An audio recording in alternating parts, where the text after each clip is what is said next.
Olá pessoal, tudo bem com vocês? Estamos aqui para mais uma aula e hoje nós iremos falar da carta aos Romanos.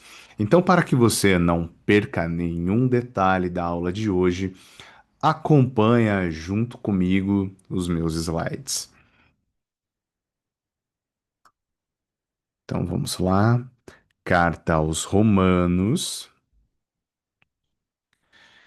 Então, o que você não pode perder de vista quando você lê essa carta? Essa carta é de autoria, né, do apóstolo Paulo e ela tem como uma intenção, né, instruir e exortar a igreja de Roma, que é povoada por judeus e gentios, tá?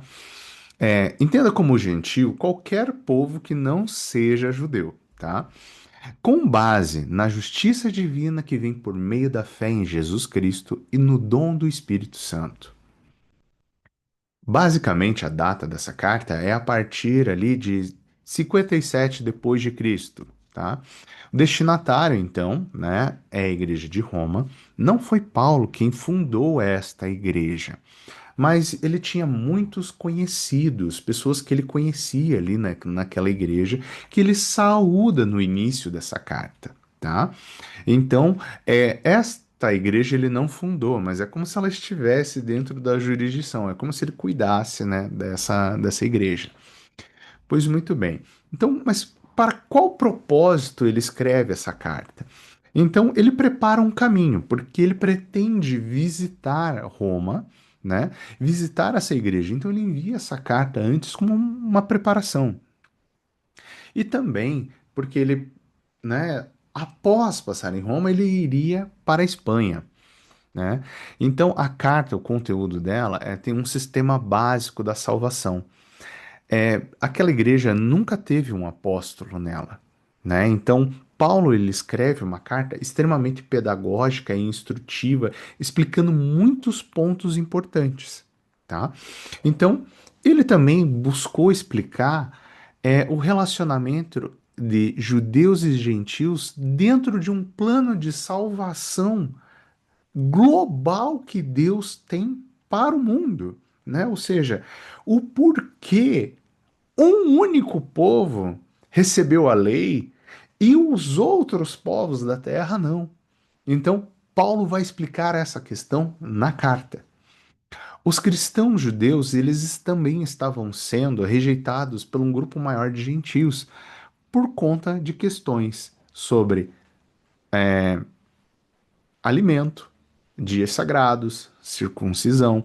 Então, ele também vai se dedicar a explicar essas questões que não são mais importantes do que a fé em Jesus Cristo, né? Ou seja, se você prefere guardar o sábado ou o domingo, isso não faz mais diferença. O importante é que você guarde um dia para o Senhor. Se você consegue comer um alimento ou não, isso não faz diferença, desde que aquilo que você comer, coma para o Senhor, tá? Então, qual é a ocasião, né? Em que situação Paulo está quando ele escreve essa carta, né? Então, eu vou ler aqui, né? Acompanha junto comigo. Quando Paulo escreveu a carta, estava provavelmente em Corinto, na terceira viagem missionária. Seu trabalho no leste mediterrâneo estava quase concluído e desejava ardentemente visitar a igreja romana. Nessa ocasião, no entanto, não podia ir até Roma por sentir necessidade de entregar ele mesmo a coleta arrecadada às igrejas gentílicas, ou seja, igrejas que não são de judeus, para os cristãos empobrecidos de Jerusalém. Assim, em vez de seguir viagem para Roma, enviou uma carta preparando os cristãos daquele lugar para sua pretendida visita ali na ocasião, onde ele também teria uma missão à Espanha. Por muitos anos, Paulo desejava visitar Roma para ali ministrar, e essa carta servia de uma introdução teológica ao tão aguardado ministério que queria desempenhar em presença deles. Como não tinham conhecimento da Igreja de Roma, pouco discorre sobre os problemas presentes, tá? Então veja, como ele não estava lá, Então ele não ia falar de outros detalhes peculiares, né, de Roma. O que ele dá ênfase, né? É judeus e gentios como um único povo de Deus. Ou seja, essa divisão não existe mais, somos todos irmãos em Cristo. O papel dos judeus na salvação divina por meio de Cristo. Salvação somente pela graça, recebida pela fé em Jesus Cristo e efetivada pelo Espírito. Então, tem-se o fracasso da lei, ou seja, a lei ela veio, a lei ela é perfeita, mas o ser humano é fraco e não consegue seguir a lei. Inclusive, ao se ter a lei, ele peca até mais. Então, por isso, nós precisamos de Jesus Cristo, que veio, morreu por nós, nos salvou, nos justificou. Então, por isso a salvação é somente mediante a fé nele. A necessidade de transformar a nossa mente pelo Espírito com o objetivo de viver o corpo de Cristo, a unidade do povo de Deus. Pois muito bem, se você não conhece Paulo, né, imagino que é, essas informações aqui vão ser bem importantes para você. Mas eu imagino que a maior parte de vocês já o conheça, até porque nós já passamos pelo livro de Atos, né, onde ele é apresentado. Então, qual é o local de nascimento? Onde ele nasceu? Ele nasceu em Tarso. Inicialmente, o nome dele era Silas, antes da conversão dele. Qual era a ocupação dele? Em primeiro lugar, ele era um fariseu, muito dedicado, né? Então, teve muitos problemas com os primeiros cristãos. Foi um comandante, um fabricante de tendas e depois um apóstolo. Mas como assim? Ele era um soldado romano que perseguia cristãos. Mas ele teve uma conversão, né? Aonde, digamos ali, Jesus Cristo chama ele, convoca ele, se revela a ele. Ele também ficou muito conhecido, né? Por, após essa conversão, ter escrito cartas, incentivado a igreja primitiva, levado o evangelho para várias nações, ser conhecido como um apóstolo dos gentios e por defender, né, e representar a Cristo diante de tribunais de potências mundiais, né? Então, este é o apóstolo Paulo. Como é a estrutura dessa carta? Essa carta você pode verificar que ela é dividida em seis blocos, aonde nós vamos ver cada um desses blocos aqui, tá? Então ela inicia com uma introdução, aí vai falar da justiça da parte de Deus, a justificação em Cristo, justiça outorgada, santificação. Aí então o outro bloco, que é a vindicação da justiça de Deus e o problema ali, né, da rejeição de Israel. Por fim, a justiça praticada, tá? Toda a carta é escrita num formato do que se chama diatribe. O que seria isso? Paulo ele escreve essa carta como se ele estivesse numa conversa, como se judeus e gentios estivessem fazendo pergunta para ele e respondendo. Então, em determinados momentos, quando você está lendo a carta, dá a impressão que, nossa, mas ele está falando com quem? Quem que está perguntando para ele? Ele usa um esquema ali de retórica muito interessante, que torna a carta muito mais fácil de você ler e compreender. Pois muito bem. Quais eram os problemas, então, principais ali, entre judeus e gentios? A circuncisão. Então, circuncisão é aquela questão, né, de cortar aquela pelezinha, né, do pênis, que era ali no Antigo Testamento, né, um símbolo da aliança. Mas aqui Paulo vai falar sobre a verdadeira circuncisão, que é a circuncisão do coração, né? Vai falar também sobre o sábado, né? Então, é, aqui existe uma grande discussão daquilo que se pode ou não se pode fazer no sábado, e Paulo vai apresentar que se você guarda o sábado, ou o domingo, ou outro dia da semana, o importante para Deus é o dia que você guarda para ele. O sábado foi feito para o homem, não para Deus, né? Então veja, aqui a grande questão é: você separa um dia, pelo menos, para ser grato ao Senhor, para orar, para se dedicar, né? Veja, aqui ele está apresentando que nosso Deus ele não é limitado por um calendário. Veja, essa questão ela é muito importante. Também vai falar sobre essas práticas alimentares. Então, existem alimentos que nós vemos lá em Levítico, por exemplo, toda uma lista de alimentos que não se deve comer, né?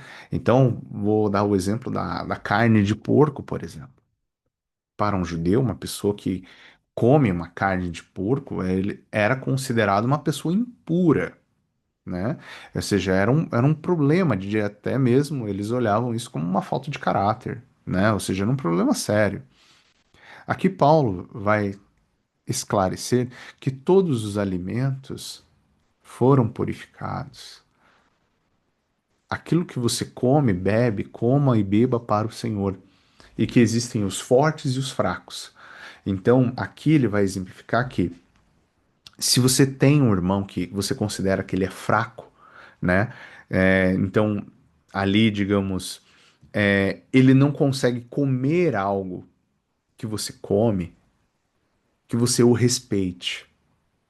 Veja, aqui o forte, fraco, veja, nós como seres humanos, eu sou forte, eu consigo fazer isso. Mas não é disso que se trata. Isso se trata da questão de fé. Isso se trata de que, basicamente, assim, ó, você tem que ser uma pessoa que sabe tratar a outra pessoa com amor. Não adianta você ser forte e a sua fé não se abalar com questões de coisas que você come, mas se você não respeita o irmão ali que tem uma dificuldade com uma questão, tá? Então veja só. Aqui vai se falar muito sobre o amor, sobre coisas que são como que o amor de Deus ele é verdadeiro. Pois muito bem. Então, logo nessa introdução aqui, Paulo ele vai falar sobre que ele é um apóstolo e que ele é servo de Jesus Cristo e que também aquela igreja foi chamada para pertencer a Jesus Cristo. Paulo, ele anseia visitar, né, essa igreja porque ele imagina que, em primeiro lugar, ele seria muito bem acolhido, né, mas que ele também iria poder fortalecer a fé, né, destes irmãos, mas fortalecer espiritualmente. Então, aqui agora vamos falar um pouco sobre essa questão de pecado, lei, Cristo e fé. Então, veja só. Portanto, a ira de Deus é revelada dos céus contra toda impiedade e injustiça dos homens que suprimem a verdade pela injustiça. Pois o que de Deus se pode conhecer é manifesto entre eles, porque Deus lhe manifestou. Pois desde a criação do mundo, os atributos invisíveis de Deus, seu eterno poder e sua natureza divina têm sido vistos claramente, sendo compreendidos por meio das coisas criadas, de forma que tais homens são indisculpáveis. Porque, tendo conhecido a Deus, não glorificaram como Deus, nem lhe renderam graças. Mas os seus pensamentos tornaram-se fúteis e o coração insensato deles obscureceu-se. Aqui Paulo ele está dizendo que a glória de Deus é manifesta em toda a criação, em toda a terra. Então Deus se revela a todos os povos. Veja, os atributos invisíveis de Deus. Veja, tem como você olhar para este mundo e imaginar que ele é simplesmente uma aleatoriedade da vida, que não teve um grande engenheiro, um grande arquiteto, uma pessoa que pensou em cada detalhe. Então veja só, se a nossa gravidade fosse 1% diferente do que ela é hoje, nosso planeta ela não existiria.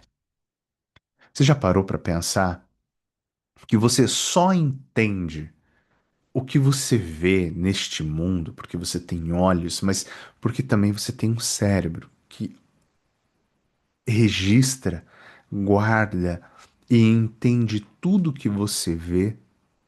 Ou seja, você precisa de inteligência para interpretar aquilo que você está vendo, né?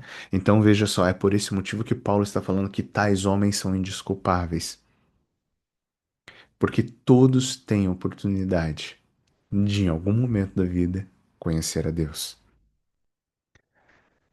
Ainda que, né, ele vai colocar mais coisas, né? A lei não favorece os judeus que utilizam para julgar os outros. Então, veja só, basicamente os judeus eles receberam a lei, mas eles estavam usando a lei muito mais para julgar os irmãos do que para se corrigir moralmente. Alguns gentios que não têm a lei faz o que ela exige. Às vezes a gente vê isso, né? Quantas vezes você já viu um cristão, né, praticando atos de uma pessoa ímpia e às vezes uma pessoa ímpia praticando atos que seriam de um cristão? Muitas vezes a gente pode ver, né, uma pessoa tendo um comportamento que nós deveríamos ter, né? Mas aquela pessoa nem conhece tudo que a gente conhece. Então, por que que não fazemos? Paulo vai falar sobre isso também, tá? Alguns judeus que têm a lei ainda assim a transgridem. A única esperança está na circuncisão do coração. Então, veja, a única esperança está na circuncisão do coração. Então, aqui não adianta você ter escrito toda a lei, né, pensado nela, mas o teu coração não estar nela. Então, apenas aquele corte cirúrgico não importa para Deus. O que importa é o coração. Pois muito bem. Judeus e gentios são igualmente pecadores e precisam de ajuda, o que a lei não poderia prover, tá? Não há distinção, pois todos pecaram e estão destituídos da glória de Deus, sendo justificados gratuitamente por sua graça por meio da redenção que há em Jesus Cristo. Deus o ofereceu como sacrifício para propriação mediante a fé, pelo seu sangue demonstrado a sua justiça.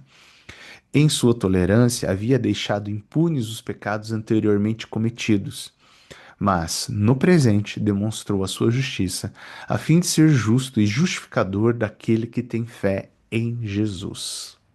Então veja só, aqui, basicamente, o que ele explica. Todos foram destituídos da glória de Deus. Todos são pecadores, judeus ou gentios. Só existe uma única maneira de você ser redimido, que é através da graça. Ou seja, somente pela fé em Cristo Jesus. E aqui, então, ele faz uma questão muito importante para que os judeus, né, principalmente os judeus, eles entendam, né? Porque veja, nós temos, né, na história bíblica muitos nomes que estiveram antes de Jesus Cristo. Então, será que Abraão foi salvo? Porque Abraão não chegou a conhecer Cristo, né? E Paulo explica. Abraão foi justificado pela fé. Abraão creu em Deus e isso lhe foi creditado como justiça. Veja, Abraão, Moisés, Davi, todos estes, eles creram em Deus de uma forma que a gente não vê com facilidade. Então, portanto, a promessa vem pela fé, para que seja de acordo com a graça e seja assim garantida toda a descendência de Abraão, não apenas aos que estão sob o regime da lei, mas também aos que têm fé, têm a fé que Abraão teve. Ele é o pai de todos nós. Então, ou seja, as promessas de Deus continuam. Tudo isso faz parte do plano de salvação de Deus. Pecado, lei, Cristo e Espírito. Morte em Adão, vida em Cristo. Paulo remete a Adão a fim de salientar o esboço igualmente universal, gentios e judeus, da justiça disponibilizada em Cristo. Então veja só, Adão, representante dos homens, vamos colocar assim, pecador. Basicamente, a morte pelo pecado e a vida em Cristo, porque Cristo morreu por nós, nos justificou. Ou seja, basicamente, Jesus Cristo é o nosso representante. Às vezes você pode ter um pouco de dificuldade de entender o que significa essa justificação. Mas tente imaginar o seguinte: nenhum homem conseguiu passar pela terra e não cometer um único pecado. Então, basicamente, o sacrifício desse homem não seria suficiente para salvar a humanidade, porque ele não é puro, ele não tem como ser. Cristo, por ser o Filho de Deus, ele sim é capaz. Então ele se manifestou em carne, sofreu na cruz do Calvário como Cordeiro verdadeiro. E ele sim tem em si poder para ser o representante da humanidade. Então, por esse motivo, o véu se rasgou. Porque veja, Cristo, que é moralmente perfeito, foi o sacrifício que nos salvou, né? A sua morte nos salvou. A lei foi introduzida para que a transgressão fosse ressaltada, mas onde aumentou o pecado, transbordou a graça, a fim de que, assim como o pecado reinou na morte, também a graça reine pela justiça para conceder vida eterna, mediante Jesus Cristo, nosso Senhor. Pecado, lei, Cristo e Espírito. Paulo retoma a questão dos pecados, uma vez que o pecado é reparado por meio da morte e da ressurreição de Cristo.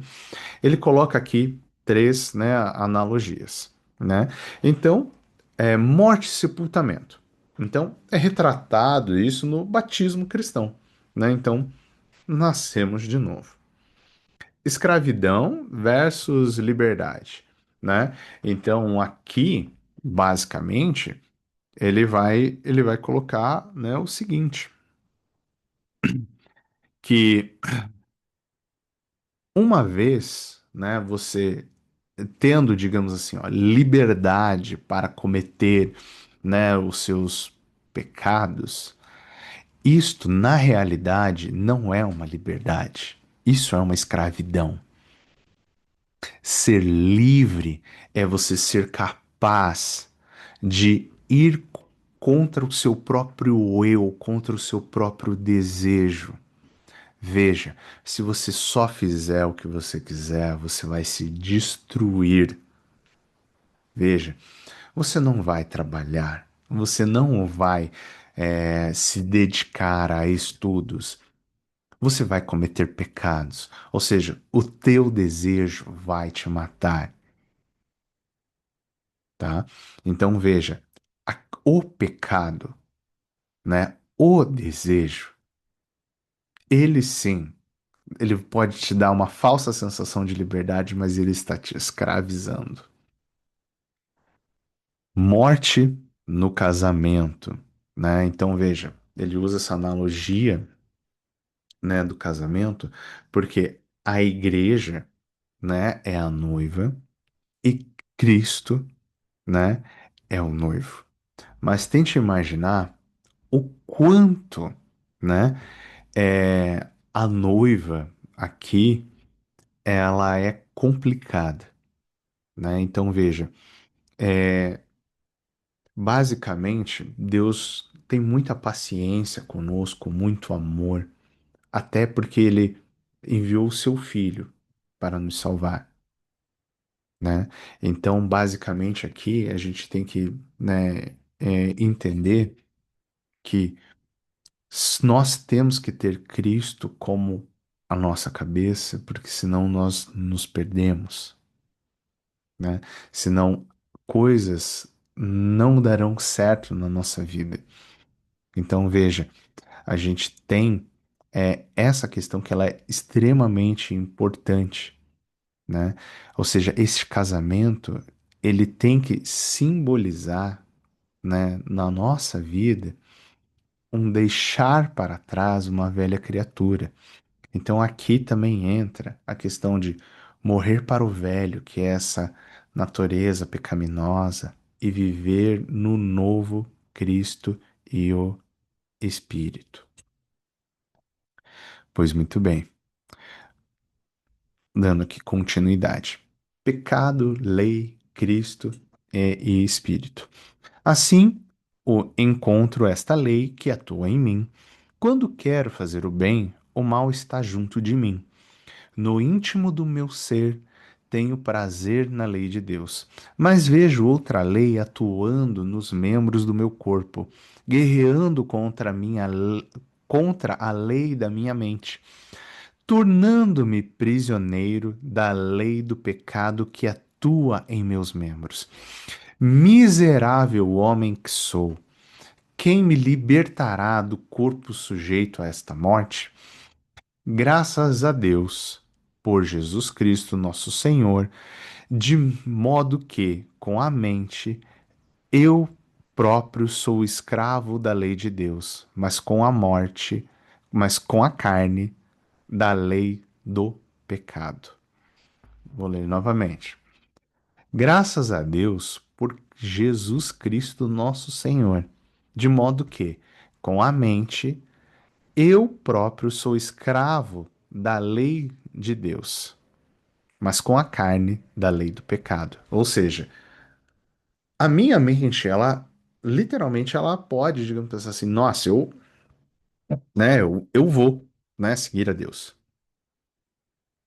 Mas a carne me torna escravo do pecado. Portanto, agora já não há condenação para os que estão em Cristo Jesus. Porque, por meio de Cristo Jesus, a lei do Espírito de vida me libertou da lei do pecado e da morte. Porque aquilo que a lei fora incapaz de fazer por estar enfraquecido pela carne, Deus o fez enviando o seu próprio Filho, à semelhança do homem pecador, como oferta pelo pecado. E assim condenou o pecado na carne, a fim de que as justas exigências da lei fossem plenamente satisfeitas em nós, que não vivemos segundo a carne, mas segundo o Espírito. Então veja só, então é dessa forma que Cristo Jesus nos redime. O Espírito também, nos guia no presente. Então, Paulo também vai falar bastante, né, sobre o Espírito, né, sobre o Espírito Santo. Então, o Espírito Santo, né, é aquele que nos aconselha, nos consola, né, garante, né, o futuro, nos ajuda em oração em meio ao sofrimento e nos conforma à semelhança de Cristo. Ou seja, o Espírito nos exorta também, né? Aí aqui, né, Paulo também vai falar sobre a fidelidade de Deus e a infidelidade judaica, né? O argumento está em três fases, tá? Eles foram marcados por um lamento sobre aqueles de Israel que rejeitam a Cristo e uma conclusão confessional, na qual Paulo se curva em louvor e admiração diante da incrível soberania de Deus. Então, na primeira fase, que se encontra ali no capítulo 9, do versículo 6 ao 29, retoma a questão da fidelidade de Deus citada no capítulo 3, a despeito da rejeição judaica. A palavra de Deus não falhou. A eleição precisa ser entendida considerando-se os novos moldes de um remanescente e da misericórdia de Deus sobre os gentios. A palavra de Deus, ela é fiel, ela não muda. Num segundo momento, já ali para o versículo 30, no capítulo 9, versículo 30 em diante, embora ainda lide com a fidelidade de Deus, apresenta a responsabilidade de Israel por ficar de fora do que Deus está fazendo, com os gentios agora dentro e boa parte de Israel fora. Ou seja, é o que nós vemos, né, ainda, né, até hoje, né, os judeus, eles não eles têm muita dificuldade de aceitar Cristo Jesus, né? Então, veja, boa parte dos gentios dentro, confessando seus corações a Jesus Cristo, e parte de Israel fora. A terceira fase retoma a questão bastante difícil sobre Deus ter ou não ter rejeitado Israel completamente. Apesar das aparências, Deus não abandonou seu povo antigo. Eles tropeçaram, mas não caíram totalmente. Retomando, então, ao conceito de remanescente. Paulo argumenta que o novo povo remanescente de Deus inclui judeus e gentios. Ambos têm servido de maneiras diferentes para ajudar e trazer outros. Então, agora a gente vai colocar aqui uma questão de um funcionamento prático da justiça divina. As misericórdias precedentes de Deus nos chamam para o serviço a Ele, com base em uma mente renovada pelo Espírito, que pode determinar o que lhe agrada. Então, veja só. Aqui, se você pegar os versículos de 3 a 8, eles oferecem um fundamento teológico básico para as exortações que vêm a seguir. A comunidade da fé, de judeus e gentios juntos, como um corpo. É palco para tudo isso que deve ser desenvolvido, primeiro no âmbito interpessoal, depois no mundo. Então, aqui, o amor é a chave. Então, primeiramente, temos que renovar a nossa mente, ter uma percepção sobre Jesus Cristo, a importância dele em nossas vidas, ou seja, para que a gente consiga clarear, iluminar as trevas que estão na nossa mente, que são cheias de preconceito, que de rejeição, de julgamento, para que então a gente se entenda como um corpo de Cristo, né, unificado. Então, veja, entendendo que somos um corpo de Cristo unificado, podemos levar o evangelho para o mundo. Aqui, o amor é a chave, porque é o amor de Deus que junta todos nós, que nos salva. Veja, e é aqui ele não faz acepção de pessoas. Bom, depois de lembrar aos crentes gentios que o fim da lei não significa o fim da justiça, porque a lei é perfeita, né? Então, basicamente só para vocês entenderem. Então, povo é rápido, né, em pensar besteira. Ah, então se a fé em Jesus Cristo me salva, então eu não preciso mais cumprir nada do que está escrito na lei, né? Tipo, posso pecar à vontade. Paulo vai fazê-los entender que não é assim, não. Paulo conclui todo o argumento sobre a questão muito prática do respeito entre judeus e gentios, as atitudes de ambos para com os alimentos e dias sagrados, conclamando a aceitar uns aos outros. Aquela questão que eu falei anteriormente. Aqui ele vai explicar para eles: olha, podem parar de briga aí, tá? O irmão ali quer comer porco, o outro irmão não quer comer porco. O irmão ali quer guardar o sábado, o outro quer guardar no domingo. Tá tudo certo, tá? Deus ama todos vocês e isso é muito mais uma questão de organização, uma questão litúrgica, uma questão cultural, do que uma exigência de Deus. Veja, Deus pede para que tudo que você faça seja para a glória dele. Então, se você guarda o sábado ou o domingo sendo para a glória de Deus, tudo bem. Veja como, com a argumentação maravilhosa, ele teologicamente toma partido ao lado dos gentios, mas na prática fica ao lado dos judeus, né? E note especialmente como todo o argumento se encerra com oração e exortação a que aceitem uns aos outros, seguidas por uma série de textos do Antigo Testamento que inclui os gentios na história de Deus. Todo o argumento de 1 a 6 se conclui com a oração no capítulo 15, tá? Então vamos lá. Então veja só para, né, não sei se ficou exatamente claro, mas aqui veja, quando na segunda parte ele fala, né, que Paulo ficou ao lado, né, dos judeus, é porque aqui os gentios eram maioria, tá? E os judeus eram que estavam sendo rejeitados. Pois muito bem. Paulo, a missão entre gentios e Roma. Retomando, né, do ponto em que o argumento findou, Paulo destaca seu próprio papel de levar o evangelho aos gentios, o que faz traçar planos de ir até Roma pelo caminho de Jerusalém. Então, né, concluindo, né, toda essa grande carta, né, começa com uma recomendação, né, à sua portadora Fibe, seguida de saudações aos amigos de Roma, uma exortação final, saudações finais e uma doxologia. Note como, bem no fim, Paulo novamente enfatiza que está em conformidade com os profetas quanto ao objetivo de que todas as nações venham crer em Deus e obedecer-lhe. O amor de Deus é para todos. Então, meus caros irmãos, essa foi uma aula sobre a carta aos Romanos. Foi uma aula um pouco mais extensiva, mas é uma carta que tem bastante, né, conteúdo e acredite, se nós fôssemos pegar aqui todos os mínimos detalhes, passaríamos semanas conversando sobre a carta.